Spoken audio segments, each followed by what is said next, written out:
बिस्मिल्लाहिर्रहमानिर्रहीम। आज हम इलेक्ट्रिकल एसेंशियल्स एंड नेटवर्क्स इसका ऑनलाइन लेक्चर नंबर 3 पढ़ने जा रहे हैं। ELT114 इसका कोड है। लेक्चर नंबर 3, डेट है आज 2 दिसंबर 2020। अच्छा, लास्ट लेक्चर के अंदर हम लोगों ने जो पढ़ा था वो हम लोगों ने एटम के स्ट्रक्चर के बाद basically valence band and conduction band की बात की है। तो valence band and conduction band जो है ये बहुत इंपॉर्टेंट है 3 मटेरियल्स को समझने में: insulator, conductor and semiconductor. Valence band सबसे लास्ट बैंड होता है या सबसे लास्ट शेल होता है, उसकी एनर्जी को वैलेंस एनर्जी या उसको वैलेंस बैंड बोलते हैं। उसमें इलेक्ट्रॉन्स पार्शली पाए जाते हैं, लेकिन वो इलेक्ट्रॉन्स कंडक्शन के काबिल नहीं होते जब तक कि वो इलेक्ट्रॉन्स निकल कर कंडक्शन बैंड का हिस्सा ना बने। और कंडक्शन बैंड वो होता है जिसके अंदर फ्री इलेक्ट्रॉन्स पाए जाते हैं, और ये फ्री इलेक्ट्रॉन्स हमारे करंट को फ्लो करवाने का सबब बनते हैं। इसी वैलेंस और कंडक्शन बैंड के दरमियान जो एनर्जी गैप होता है उसको फॉरबिडन एनर्जी गैप कहते हैं। मैंने आपको लास्ट लेक्चर में बताया था कि इंसुलेटर का ये फॉरबिडन एनर्जी गैप बहुत ज़्यादा होता है और कंडक्टर का ये फॉरबिडन एनर्जी गैप नहीं होता, जबकि सेमी कंडक्टर का फॉरबिडन एनर्जी गैप इंसुलेटर से कम होता है और कंडक्टर से ज़्यादा होता है। दैट्स वाई इसके अंदर बोथ प्रॉपर्टीज़ पाई जाती हैं, इंसुलेटर और कंडक्टर की। इसको सेमी कंडक्टर कहते हैं। आज हम पढ़ने जा रहे हैं इसी से रिलेटेड कुछ मटेरियल्स जो बेसिक इलेक्ट्रिकल एसेंशियल्स के अंदर बेसिक कंपोनेंट्स हैं, जिनमें सबसे पहले है रेजिस्टर।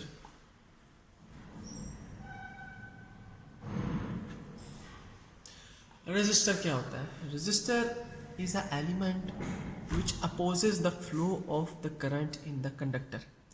कंडक्टर के अंदर बहने वाले करंट को जो चीज़ अपोज करती है, जैसे कि आपने रोड्स के ऊपर देखा होगा स्पीड ब्रेकर्स या जंप्स बनाए जाते हैं, उनका काम क्या होता है कि ट्रैफिक की स्पीड को कम करना। ऐसे ही करंट को कम करना, सर्किट के अंदर, कंडक्टर के अंदर, वायर के अंदर बहने वाले करंट को उसको कम करने के लिए, उसको स्टॉप लगाने के लिए, उसको रोकने के लिए वायर के अंदर रेजिस्टर लगाए जाते हैं। तो resistor basically opposes the flow of the current. इसका सिंबल कुछ ऐसे होता है,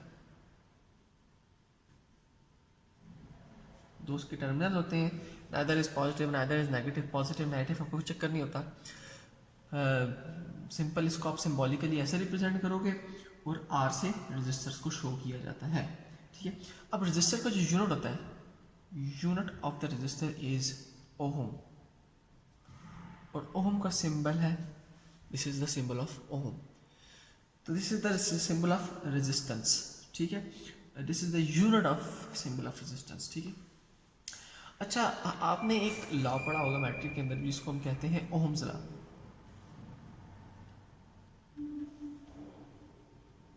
वैसे नेक्स्ट चैप्टर का टॉपिक है, लेकिन रेजिस्टेंस को समझाने के लिए बताना ज़रूरी है।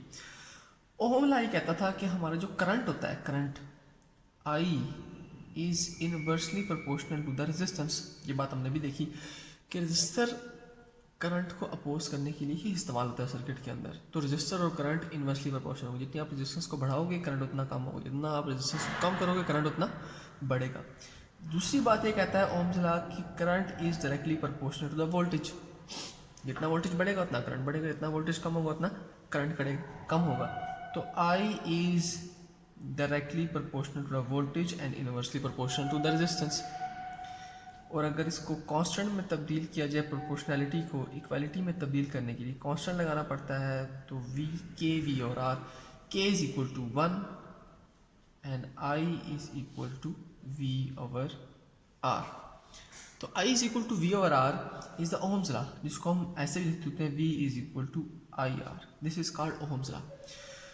तो अगर आप इसके अंदर इस रजिस्टर को सेपरेट करो, R is equal to V over I, तो रजिस्टर का आपके पास यूनिट में निकल आएगा।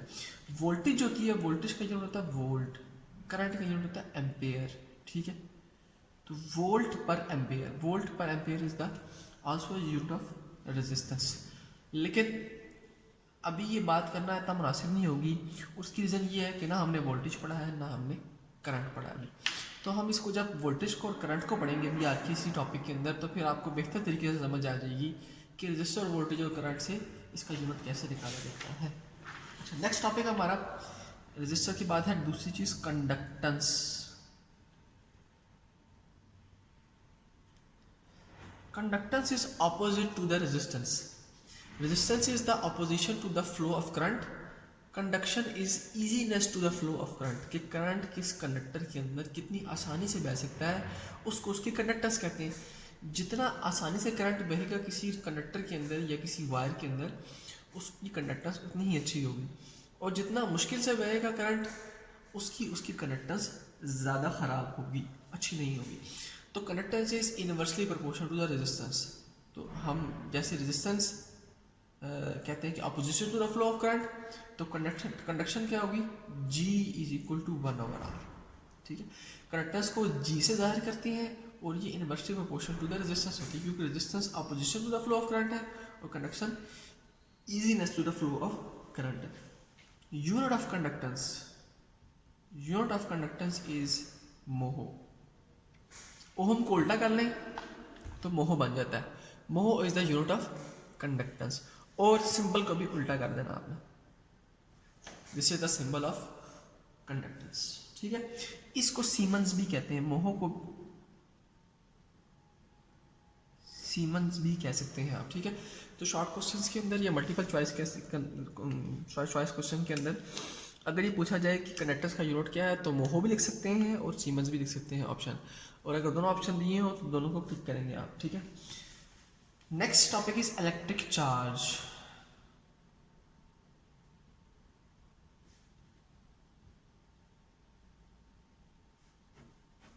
इलेक्ट्रिक चार्ज मैं आपको पहले ही बता चुका हूँ, ये इंपॉर्टेंट चीज़ है कि electric charge is either positive और नेगेटिव। और चार्ज आता क्यों है, the excess of electron puts negative charge on an atom and the deficiency of electron puts positive charge on the atom. अगर इलेक्ट्रॉन्स आएंगे बाहर से किसी एटम के अंदर, तो ऑफ कोर्स इलेक्ट्रॉन्स बढ़ जाएंगे प्रोटॉन्स के मुकाबले में, तो नेगेटिव चार्ज आ जाएगा। और अगर इलेक्ट्रॉन्स जाएंगे एटम को छोड़कर, तो ऑफ कोर्स इलेक्ट्रॉन्स कम हो जाएंगे, प्रोटॉन्स बढ़ जाएंगे, तो पॉजिटिव चार्ज आ जाएगा। ठीक है, तो एक्सेस और आप कह सकते हैं deficiency of the electrons is called charge. ठीक है, तो एक्सेस ऑफ इलेक्ट्रॉन्स होगा तो नेगेटिव चार्ज होगा, access of electrons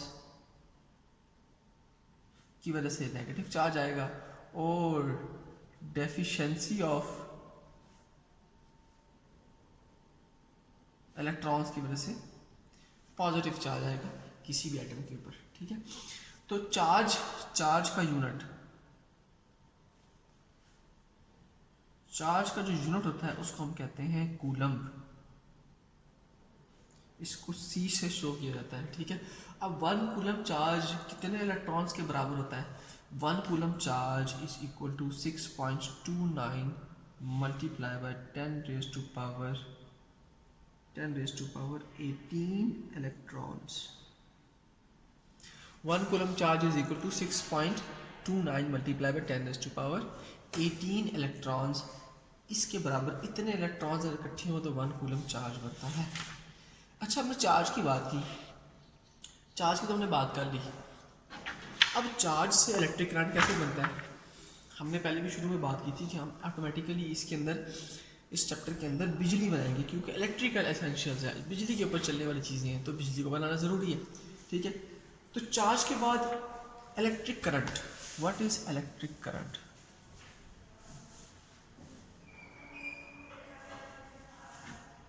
electric current क्या होता है? ठीक है, जब चार्ज अपनी स्टैटिक हालत के अंदर होता है, आइदर वो पॉजिटिव चार्ज हो और आइदर वो नेगेटिव चार्ज हो, मूव नहीं कर रहा होता, तो उसको इलेक्ट्रिक चार्ज कहते हैं। लेकिन जब वही चार्ज मूव करना शुरू कर देता है, इसको कहते हैं फ्लो ऑफ चार्ज जब शुरू हो जाता है, वही चार्ज मूव करना शुरू कर देता है, तो वो करंट बन जाता है।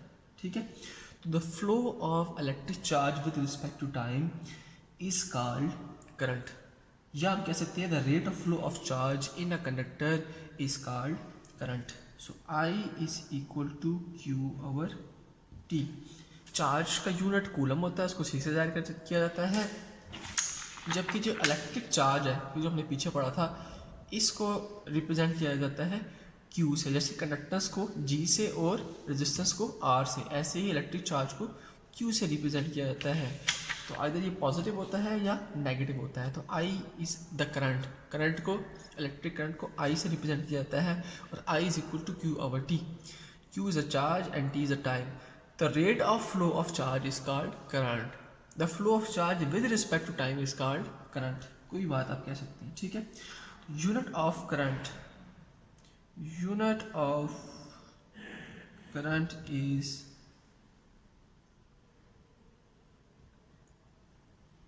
Ampere. Unit of current is ampere. इसको ए से जाहिर किया जाता है, ये आप लोगों को। Next thing is the most important, potential. Potential, potential को ही हम दूसरे अल्फाज में वोल्टेज कहते हैं, इसमें कंफ्यूज नहीं होना। पोटेंशियल और वोल्टेज एक ही चीज़ है, ठीक है। तो पोटेंशियल बेसिकली वो प्रेशर होता है जिसकी वजह से करंट फ्लो करता है। पोटेंशियल बेसिकली वो प्रेशर होता है जिसकी वजह से करंट फ्लो करता है। इसकी डेफिनेशन भी ऐसे कुछ ऐसी होगी, पोटेंशियल इज द फोर्स और pressure which maintains the flow of charge through a conductor, ठीक है। इसको वोल्टेज भी कहते हैं, जिसको V से रिप्रेजेंट किया जाता है, ठीक है। अगर मैं आपको करंट, पोटेंशियल और रेजिस्टेंस की मिसाल देना चाहूँ तो मैं एक वाटर टैंक से दूंगा। मैंने क्लास में अंदर कुछ स्टूडेंट्स को भी दी थी कि मिसाल के तौर पर आपके पास एक वाटर टैंक है और उस वाटर टैंक से एक पाइप निकल रहा है।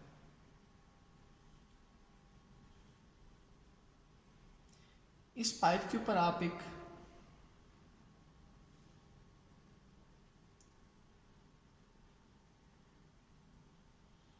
वॉल लगा दें, ठीक है, और इसके अंदर मिसाल के तौर पर पानी पड़ा, ठीक है। अब क्या होगा, ये जो पानी इस पाइप में से फ्लो करके नीचे जाएगा, इसकी मिसाल ऐसी है जैसे कि करंट तार में से फ्लो होता है। और ये जो वॉल लगा हुआ है, इससे आप करंट को, यानी कि इस पानी को बहा भी सकते हैं और रोक भी सकते हैं। इसकी मिसाल एक रेजिस्टर की तरह की है। और ये जो टैंक है, ये टैंक एक बैटरी या वोल्टेज सोर्स की तरह से है, जिसको हम पोटेंशियल या वोल्टेज भी कह सकते हैं। अब समझने की कोशिश करो इसको। वोल्टेज सोर्स की वजह से करंट फ्लो करेगा। अगर इस टैंक में पानी होगा तो ही करंट फ्लो करेगा ना, अदरवाइज तो फ्लो नहीं कर सकता। तो ये वो प्रेशर बनाएगा जिससे ये करंट फ्लो करेगा, जिससे ये पानी फ्लो करेगा। तो इस सोर्स की वजह से ये करंट फ्लो करेगा, और इस टैप की मदद से हम इसको कम या ज़्यादा कर सकते हैं। तो हम रेजिस्टेंस की वैल्यू को बढ़ाएंगे तो ये ऑटोमेटिकली कम हो जाएगा, और रेजिस्टेंस की वैल्यू को कम करेंगे तो ये ऑटोमेटिकली बढ़ जाएगा। इसको बंद और खोलने के मुतरादिफ रेजिस्टर की बात है। और इस टैंक को आप जितना ऊपर ले जाओगे या जितना अब इसमें पानी ज़्यादा भरोगे, उतना ही प्रेशर से पानी निकलेगा। तो सेम एज इट इज़, जितना आप वोल्टेज सोर्स का पोटेंशियल बढ़ाओगे, 12 वोल्ट से 20 पे ले जाओगे, 220 पे ले जाओगे, उतना ही करंट के अंदर तेज़ी आएगी और करंट पावरफुल होगा। दैट्स वाई जो 220 वोल्ट का झटका लगता है किसी को, वो मोर पावरफुल होता है as compared to the 12 volt और as compared to the 5 volts. क्यों? क्योंकि उसके अंदर पावर ज़्यादा होता है, उसका प्रेशर ज़्यादा होता है, ठीक है। तो इस एग्जांपल से आप करंट, वोल्टेज और रेजिस्टेंस को इजीली समझ सकते हैं। तो वोल्टेज के ऊपर आते हैं। वोल्टेज वो प्रेशर होता है जिसकी वजह से करंट फ्लो करता है, ठीक है। इसको हम वोल्ट को वोल्ट से ही शो करते हैं। और 1 volt is equal to 1 joule per coulomb होता है, ठीक है। 1 जूल पर 1 कूलम, कि 1 जूल चार्ज को फ्लो करवाना ना, 1 जूल चार्ज को फ्लो करवाने के लिए, 1 कूलम चार्ज को फ्लो करवाने के लिए कितनी फोर्स दरकार है। हम वर्क डन करते हैं चार्ज के ऊपर उसको फ्लो करवाने के लिए, तो आप कह सकते हैं V is equal to W/Q। Work done on a charge, this is called work done on a charge, so that the charge can flow through the conductor to make it up current with the pressure, ठीक है। तो जो work done है वो joule में उसका unit होता है, और कूलम का यूनिट ऑफ सॉरी चार्ज का यूनिट ऑफ कोर्स कूलम है। तो जूल पर work is the joule per coulomb, इसको हम वोल्टेज भी कह सकते हैं। अच्छा, इसके बाद जो लास्ट चीज़ है वो है दो किस्म के करंट्स, एक है कन्वेंशनल करंट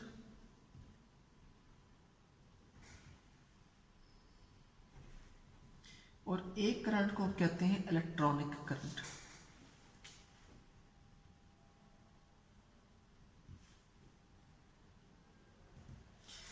कन्वेंशनल और इलेक्ट्रॉनिक करंट में फ़र्क क्या है? सिंपल फ़र्क ये है कि नेगेटिव चार्जेस या इलेक्ट्रॉन्स की वजह से फ्लो होने वाले करंट को, नेगेटिव चार्जेस की वजह से फ्लो होने वाले करंट को इलेक्ट्रॉनिक करंट कहते हैं, और पॉजिटिव चार्जेस की वजह से फ्लो होने वाले करंट को कन्वेंशनल करंट कहते हैं। ठीक है, एक बात तो ये ध्यान रखनी है आपने, conventional current, the motion of positive charge in opposite direction to the flow of electron is called conventional current. जबकि इलेक्ट्रॉनिक करंट क्या है? The motion of negative charge due to the flow of electrons is called electronic current. फ़र्क कोई भी नहीं है, अगर electronic current right side पर जा रहा है तो कन्वेंशनल करंट लेफ्ट साइड के ऊपर जाएगा। सिर्फ ये फ़र्क होता है, इनकी डायरेक्शन मुख्तलिफ होती है।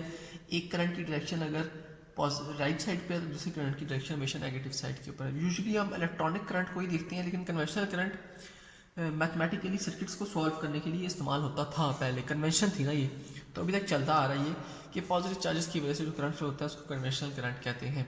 तो आप मैथमेटिकली अगर दोनों सर्किट्स को सॉल्व करेंगे तो आंसर सेम आएगा, सिर्फ डायरेक्शन का डिफरेंस आएगा और कोई डिफरेंस इसके अंदर नहीं होता। तो इसमें कंफ्यूज नहीं होना, सिर्फ आपने ध्यान में रखना है conventional current is the current due to the positive charges and the electronic current is the current due to the negative charges और इलेक्ट्रॉन्स। तो यहाँ हमारा चैप्टर नंबर 1 खत्म हो गया है। चैप्टर नंबर 1 के अंदर, चैप्टर नंबर 1 की जो बुक पेजेस हैं उनकी मैं स्नैपशॉट्स आपके साथ शेयर कर दूंगा कंप्लीट चैप्टर नंबर 1 के नाम से, और उसकी एक्सरसाइज भी आपके साथ शेयर कर दूंगा। आप लोगों ने उस चैप्टर नंबर 1 के जितने प्रॉब्लम्स हैं चैप्टर के अंदर उनको सॉल्व करना है, और एक्सरसाइज के अंदर जितने क्वेश्चंस और मल्टीपल चॉइस क्वेश्चंस दिए गए हैं सबको सॉल्व करना है। ठीक है, इन सब चीज़ों को पढ़ने के बाद होपफुली आपको कोई मुश्किल नहीं होगी उन चीज़ों को सॉल्व करने के लिए। ठीक है, इन देखिए अगर कोई मुश्किल होती है तो आपने मुझसे क्वेश्चन कर लेना है। Thank you very much.